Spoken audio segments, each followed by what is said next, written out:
You pushed her, not my mom. A boy, just 6 years old, stood up in the middle of the courtroom.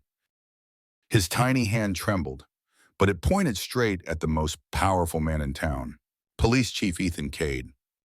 No one spoke, no one moved. The attorney's jaw dropped. The judge's eyes widened. And his mother, Malika Jefferson, on trial for manslaughter, froze on the verge of collapse. The audience turned to one another. Someone dropped a pen. No one could grasp what was happening. Because according to the case file, Malika had pushed an elderly white woman down a hospital staircase, leading to her death. The police chief was the sole witness. And every piece of evidence had vanished in a technical glitch. But now, a child, never mentioned in the reports, had just shaken the entire courtroom. Amid grown-up lies and a silent system, he was the only voice that dared to speak. Was he telling the truth? Or was this just a child's wild imagination? There was a truth buried deep. And this 6-year-old boy was the first to drag it into the light. How far can a child go to make up a story? That question hung thick in the heavy air of Courtroom 3, Clearwater County. No one said it out loud, but everyone thought it. Zion, only 6 years old, was the son of Malika Jefferson, the only black mother living in this nearly all-white town. A quiet woman, a night shift nurse, raising her son alone in a rundown rental on the edge of town. She never stirred trouble, never argued, never complained.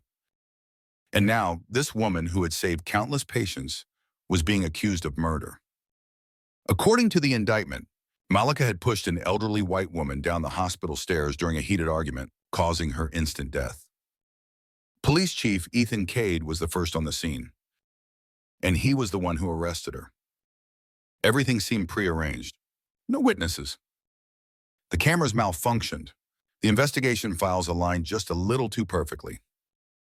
But then Zion, a child not listed in any report, stepped forward and said, "It wasn't my mom, it was Officer Ethan." One sentence that made the whole system stutter. So, who's lying? A 6-year-old boy? Or a town too used to silencing the truth? Clearwater Heights doesn't stand out on the map of Montana. A small town tucked between freezing hills, where snow covers the ground nearly 7 months a year and people's eyes stay blurred by fog or by bias. 96% of its residents are white. The rest are referred to as outsiders, strangers, or worse, never mentioned at all. Here, silence is an unspoken rule. The less you say, the easier it is to survive. Malika Jefferson knew that well. She moved to Clearwater 7 years ago, with a toddler who could barely talk and a spotless nursing record from Chicago. She worked the night shift as a nurse, rarely showed up to town fairs, never spoke up at community meetings. She didn't stand out, and she wasn't welcomed. But she managed to live quietly. Until the day an elderly white woman, a regular patient, was found dead at the hospital stairwell. And less than 3 hours later, Malika was arrested. No camera, no witness. Only one man stepped forward to say Malika did it, Police Chief Ethan Cade. The same man who had never once said hello to her, yet now had every reason to press her down. Malika didn't scream, she didn't fight. She understood, in this town, the one who survives isn't the one who's right, it's the one who's believed. And someone like her was never believed. When Malika was brought into the interrogation room, the first thing she asked wasn't, "What am I being charged with?" It was, "Did they check the cameras?" Because she knew the truth was in that footage. There were security cameras on the hospital stairwell, always had been. And if someone just opened the file, they'd see she didn't push anyone. But instead, the footage was unavailable. The system glitched at the exact time of the incident. Server extraction corrupted. Cloud backup unrecoverable. A string of technical failures so strange they'd become familiar to anyone who had ever gone up against the system. Malika pressed on, "What about the other nurses on my shift? Did they say anything?" Silence. No one admitted to seeing a thing. The staff whispered among themselves, then looked away. And standing at the center of the investigation The man with the final say, Ethan Cade, the police chief who had pulled Malika over twice in a month for taillight checks, was now the one writing the report, staging the scene, and building the case. He smiled as he looked her dead in the eye. A smile as cold as the snow outside the window. Looks like even the cameras don't believe you.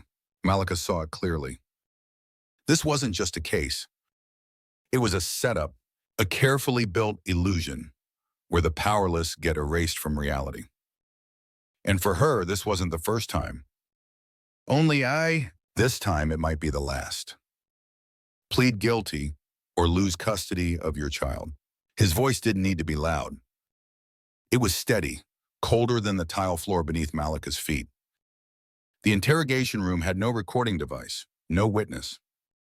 Just a flickering fluorescent light and the unblinking eyes of Ethan Cade, the man who controlled the police, the mayor's office, and the DA's desk. Malika stared at her hands resting on her lap, trembling with every beat. Not out of fear, but because she understood. This wasn't a criminal case anymore. It was a political chess game, and she had been picked as the sacrificial pawn long ago. Family court doesn't like unstable mothers, he added, soft this time, like advice. Malika had seen it happen. Mothers of color, labeled as troublemakers, lost their kids for life. All it took was one hospital note claiming emotional distress or a voluntary confession signed under fear. And suddenly they were unfit to parent. Now, what stood before her wasn't just a man making a threat. It was an entire system, cold, seamless, greased by bias and power. Malika didn't respond. She looked up and locked eyes with him, with a gaze that no longer belonged to a victim.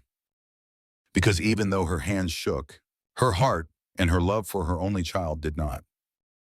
He was young, timid, and clearly not ready for a case that could shake an entire town. Jason Kepler, the court-appointed public defender, had graduated law school just 18 months ago. The first time he looked at the file, he shook his head. No cameras, no witnesses, an old woman dead, and a black woman arrested on the spot. To Jason, Malika Jefferson wasn't a client. She was a guaranteed loss. A minor scratch he needed to glide past quickly on his career path. She saw it after just 2 meetings. Every time he came, he checked his watch, never looked at her. Every suggestion he made revolved around one phrase: plea deal. Plead guilty to get a lesser sentence. No one stood with her. Not a single soul. Except Zion. The boy didn't understand the law. He couldn't read the reports. He didn't even know what a trial was. But every night he sat on the floor next to his mother's feet and asked, "Did you cry today? Do they believe you?" He didn't need evidence. All he needed was the trust of a child who had never seen his mother do wrong. And those little eyes looking up at her, unblinking, were the only thing keeping Malika from breaking. A town could silence grown-ups. But how could it ever silence a heart still whole? I saw the video on Mom's phone. The one who pushed her was Officer Ethan. Zion said it one evening while playing on his iPad in the corner of the bedroom. Malika was slumped in a chair, too exhausted to really hear. But that sentence made her jolt upright like she'd been struck by lightning. "What did you say?" she asked, trying to steady her voice. Zion didn't turn around. His eyes stayed locked on the screen. He tapped the photo gallery icon.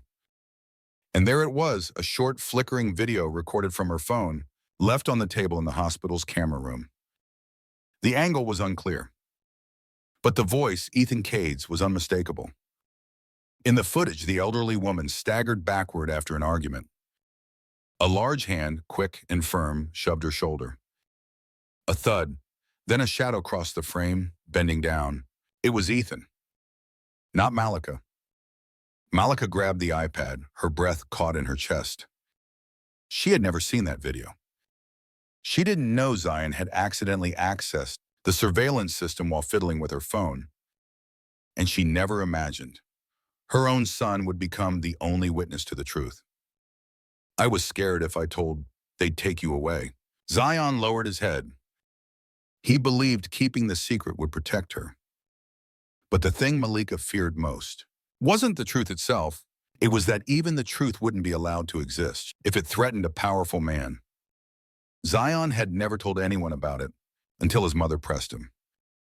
And when Malika gently held his hand and asked, "Why didn't you tell me sooner?"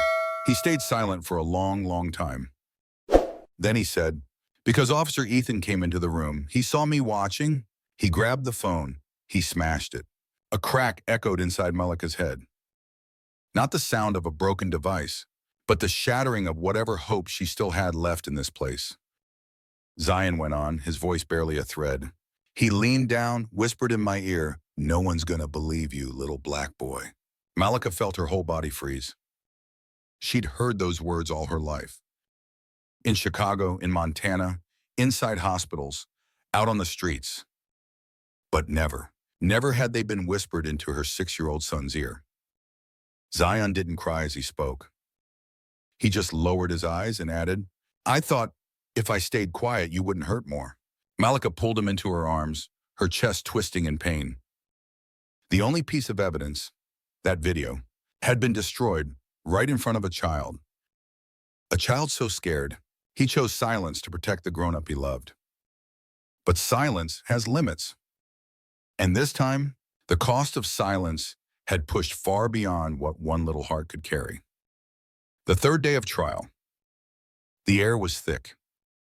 The defense lawyer looked lost, the prosecutor confident, and Malika sat like a shadow, eyes drained of all hope. The court was preparing to recess. The judge's hand hovered over the case file, ready to close it. Then, a small voice rose from the back row. My mom didn't do anything. Heads turned. A child stood up. Uninvited, unplanned. Not listed on any witness sheet. Zion, 6 years old. His tiny legs dangled from the oversized bench. I saw everything. Officer Ethan pushed the lady. Then he took my mom's phone. He smashed it. Silence. A stillness that gripped the room like a vice. The young lawyer sprang to his feet. The prosecutor objected immediately. Your Honor, the child is not a registered witness.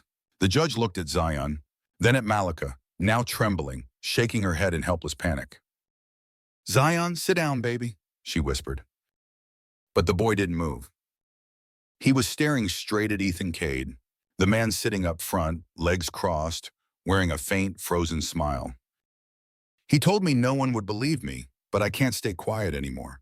And in that moment, all the sworn statements, fabricated evidence, and manufactured truths shrank into nothing beneath the trembling voice of a child who chose to speak. What began as a smug smile had now frozen into stillness. The entire courtroom turned to face one child. Not the lawyer. Not the prosecutor. Not even the judge. But a 6-year-old boy standing there unflinching under the weight of power. Malika raised her hand to her mouth, trying to stifle a sob. She whispered, Zion, please don't. You don't understand what you're up against. But the boy stood tall, like a warrior without armor. No tears. No retreat. For the first time in that courtroom, someone dared to speak the truth. A truth that wasn't coached, permitted, or rehearsed. I saw him push the lady. Then he broke my mom's phone. Then he said people would laugh at me if I told. No one responded. Even the court clerk's pen stopped mid-tap. Police Chief Ethan Cade sat still, his hands folded on his lap. Expressionless. But for the first time, his eyes blinked. No one had told Zion to speak. No one had given him the right to testify. Yet in that moment, 3 days of silence were shattered. By a voice so small, it forced the whole room to finally listen. Zion sat there, his little legs swinging above the floor of the witness stand, eyes still red, but steady. He didn't know exactly what he had just done. He only knew one thing. If he stayed silent any longer, he'd lose his mother forever. At the defense table, Jason Kepler, the young attorney who once called this case his first career nightmare, suddenly shot to his feet. His eyes lit as if breaking free from the fog of defeat that had wrapped around him for days. No sidebar, no permission. He spoke, loud, clear, and for the first time with weight.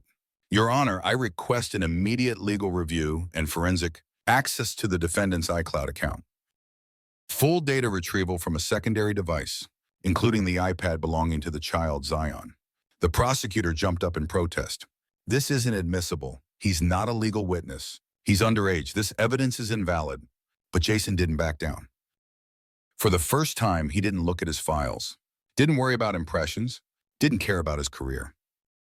Because just moments ago, a 6-year-old child had spoken the truth that every adult in that room had been too afraid to face. And that had stirred the last human part of him back to life. This is no longer about attorneys or procedure. This is about a mother and a child crying out to be heard. The courtroom went silent. The judge furrowed his brow, then nodded. Granted, begin forensic recovery on the secondary device. A sliver of hope, fragile, flickering, but just enough to pierce through the thick wall of lies that had suffocated this courtroom for far too long. It took less than 36 hours for the digital forensics team to complete the data recovery from the iCloud account. No one said a word as they entered the courtroom, carrying a sealed hard drive and a secured laptop. Inside was a 17-second video, not captured by a security camera, not filed in the hospital's records, but automatically synced from Zion's iPad, a clip accidentally recorded by his mother's phone, left on the desk in the hospital's camera room. Attorney Jason projected the video onto the large courtroom screen. The frame was tilted, the image grainy, but the audio was chillingly clear. A man's voice. I told you not to get involved. The sound of a cane falling. Heavy footsteps. Then, the camera caught it, a large hand forcefully shoving the elderly woman's shoulder. She hit the concrete floor. No scream, just a cold, sharp thud. And then, a face entered the frame. Police Chief Ethan Cade. His eyes weren't panicked, weren't hesitant. He stared directly into the camera, unblinking, unashamed. The courtroom held its breath. Malika covered her mouth. Zion buried his face in his hands, crying. Ethan sat motionless, but his hands had gone pale, clenched tight with pressure. No one needed an explanation. The truth, once believed to be erased, had returned, brutal and undeniable. Just as the courtroom reeled from the video recovered from Zion's iPad, the door creaked open. Everyone turned and saw a small framed woman in a dark raincoat step inside. Her hands trembled slightly. Dark circles ringed her eyes. But her steps were firm. My name is Lisa Monroe, she said. I used to be the surveillance technician at St. Grace Hospital. The room stirred. That name had appeared vaguely in early reports. But no one had called her as a witness. I was fired 5 months ago. The official reason? Violation of internal communications policy. The real reason? I protested when they deleted the footage from the day of the incident. Lisa walked straight to the stand, holding a small USB drive in her hand. I can't stay silent anymore. This is the backup I kept, against policy, I know. But without it, the truth would never see the light of day. The judge hesitated. The prosecutor objected loudly. But Jason, the young defense attorney, leaned in and said only one thing. This isn't about the law. It's about what's right. The video played. Same angle. Same moment. A perfect match with the footage pulled from Zion's iPad. But this time, it wasn't a synced backup. It was the original. Full clarity. And Ethan's voice, clear, word for word. Lisa stood still. No apology. No justification. She simply looked toward Malika, the woman she had almost let be buried, beneath her own silence. Ethan Cade sat motionless. The wooden chair beneath him let out a dry, splintering creak as he shifted slightly, his back soaked in sweat. His face had gone pale, as if the blood had been drained clean from his skin. Gone was the confident man who once walked this town in uniform, armor-clad in authority. Gone was Cade, the one who kept Clearwater safe. All that remained was a man fully exposed in front of the entire world. The courtroom began to murmur, then whisper, then erupt, like a wildfire no one could put out. I knew it. There was always something off about him. How does a hospital just lose footage like that? My brother got arrested by him for nothing last year. It was as if the whole town was waking from a long sleep, a sleep of obedience and fear. Because the most painful part wasn't that they'd been deceived. It was that they had known. They had felt something was wrong. They had noticed things that didn't add up. But no one spoke. Because Ethan Cade wasn't just the police chief. He was order. He was certainty. He was the last man anyone in Clearwater dared to question. But now, everything had shattered. Every admiring gaze had turned to fury. Every quiet defense had become an outraged roar.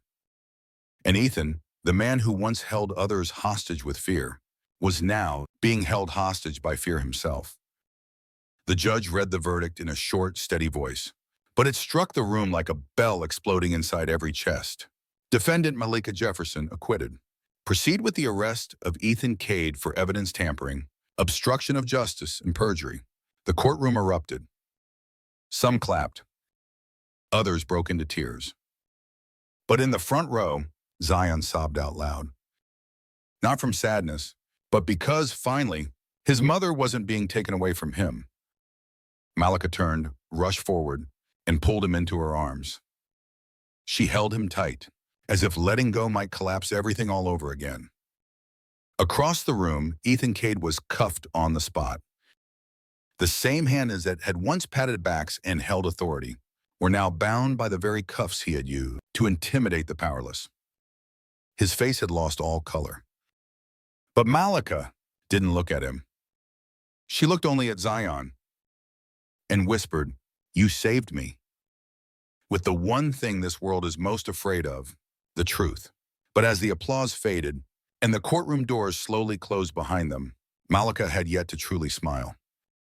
Because she knew her freedom was a beginning, not an end. Ethan was just one link. The system that tried to bury her still stood, untouched, like the trial had never happened. And if today they tried to silence a mother, what might they do tomorrow to the next child who dares to speak? Just 1 week after being acquitted, Malika Jefferson filed a countersuit, not out of revenge, not to reclaim her dignity, because her dignity had never belonged to them. She sued to force an entire system to look in the mirror. I'm suing for 3 reasons, she said at her first press conference. No notes, no media advisor, unrecorded coercion, systemic racism, and the deliberate destruction of evidence.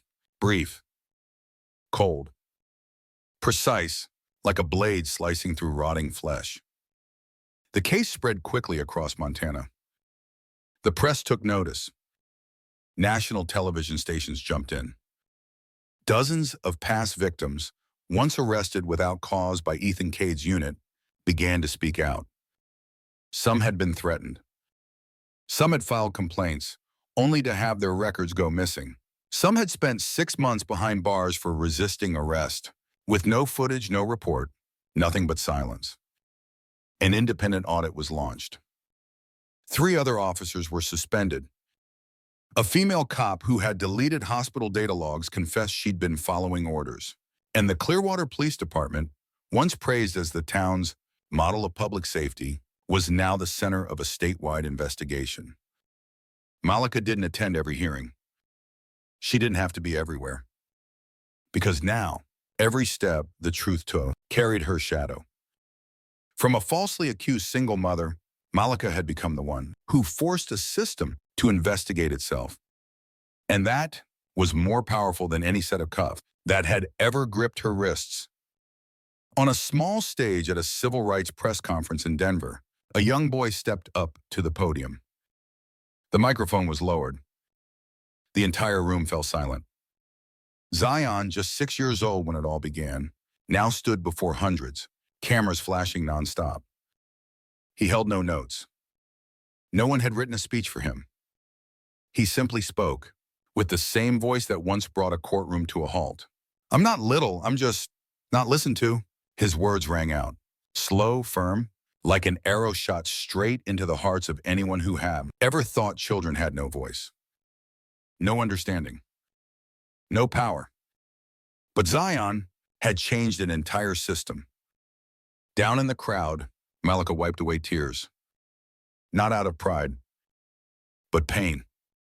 The pain of a child forced to grow up in battle, forced to learn the law before he could master the alphabet. That's why she founded a new organization, named after him, Zion's Light, a nonprofit dedicated to supporting women of color wrongfully accused, and children who are witnesses but never heard, and anyone fighting alone the way she once had to. "Light doesn't erase darkness all at once," she said at the launch event. "But if you place even a small lamp in the right place, it can be enough for someone to find their way out." Zion didn't know his mother had just done something monumental. He simply turned to her, held her hand, and whispered, "Did someone get heard today, Mama?" Malika nodded. "Yes, baby." The whole world is listening. 3 months after the trial that shook Clearwater, a new headline swept across Montana's front pages. Montana passes the Zion-Jefferson Act, mandatory independent third-party backup for all public surveillance devices. No more camera malfunctions with no accountability. No more technical glitches used to cover up violence. From now on, every piece of footage, every arrest, every act carried out by authority must have at least one untouchable backup. A record that can't be deleted with a single click. The law isn't perfect. It can't erase the pain Malika lived through. It can't give Zion back the childhood he deserved. But it's a step, a concrete move, an end to invisibility for the powerless. On the same day the law was signed, Judge Chambers, the same judge who once brushed off Jason Kepler's request for more time to recover data, announced his early retirement. No one forced him. There was no media pressure. He simply couldn't look himself in the mirror anymore. "I used to think I was delivering justice," he said in a brief statement, "until a little boy reminded me, justice isn't written in legal code. Justice is when the innocent are believed. A new generation is rising. No longer silent, no longer bowed. They're not just demanding rights, they're rewriting the rules." And among them is a boy once told, "No one will believe you, little black boy." Now, the entire nation is listening. The truth doesn't need to be loud. It just needs to be brave. Malika said those words during a talk at a high school in Chicago, where hundreds of students of color sat in silence, listening to her speak of the trial, the fear, and the climb from the pit of despair to the light. It wasn't a slogan. It was a scar healed on the surface, but still burning quietly underneath. The story of Malika and Zion was never just a case. It didn't end with an acquittal. It didn't stop at a reversed arrest. And it didn't stay confined to a small town in Montana. It was a reminder, a siren, a question the entire society is now forced to answer. How many truths have we buried because no one was willing to believe the powerless? How many children were silenced simply because you're too young, you don't understand? And how many times have we turned away just because the truth made us uncomfortable? Zion never thought of himself as a symbol. He was just a little boy trying to protect his mother. But that simple act, that unshaken belief, that fearless love was enough to shift a system that once seemed untouchable. No one is too small to demand justice. And sometimes the quietest voice echoes the farthest. If you've read this far, remember this. You don't need power to spark change. You just need to start with one thing that's right, even if your voice trembles, even if the world stays silent. Because sometimes one honest word, spoken at the right moment, is enough to pull an entire system of justice out of the dark.